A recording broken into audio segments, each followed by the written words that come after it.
എന്ത് പറ്റി? എവിടെ പോയടാ നിന്റെ ചങ്കൂറ്റം? ഇനി മണിയങ്കോട്ട് വീരൻ ആരാണെന്ന് ചോദിച്ചാല് അച്ഛൻ മാത്രമല്ല ചെമ്പറ മുഴുവൻ പറയും എന്റെ ഗിരീശനാണെന്ന്.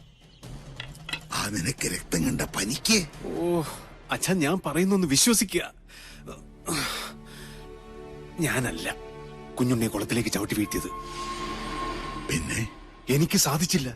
മണിയങ്കോട്ട് സാവിത്രിക്ക് ഇരയാകാനായിരുന്നു അവന്റെ വിധി. സാവിത്രി?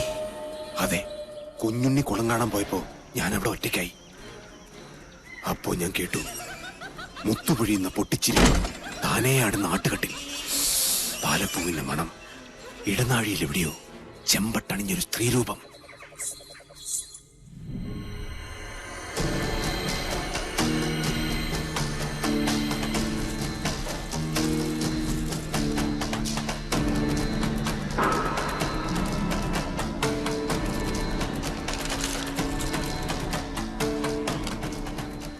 കാര്യമറിയുന്ന കവടികൾ എന്താണാവോ പറയുന്നേ? മരിച്ച കുഞ്ഞുണ്ണി ജീവിച്ചിരുന്ന കുഞ്ഞുണ്ണിയേക്കാൾ അപകടകാരിയാണ്. ചതിച്ചോ എന്റെ ദേവി? കുഞ്ഞുണ്ണി നെല്ലൂർ മനയിലോ?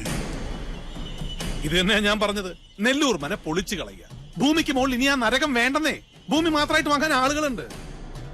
ഇയാളാണോ ഭൂമി വാങ്ങാൻ വന്ന വ്യാപാരി? ആ അതെ അച്ഛാ, ഇതാ രാജീവൻ. പാതയ്ക്കരയില്ലത്തെയാ. ഇപ്പൊ ഇതാ ബിസിനസ്. നമ്മുടെ ഗൗരിക്ക് കൊള്ളാം. ഗജകേസരി യോഗമുണ്ട്. നമ്മുടെ ഗൗരിക്ക് ചേരും.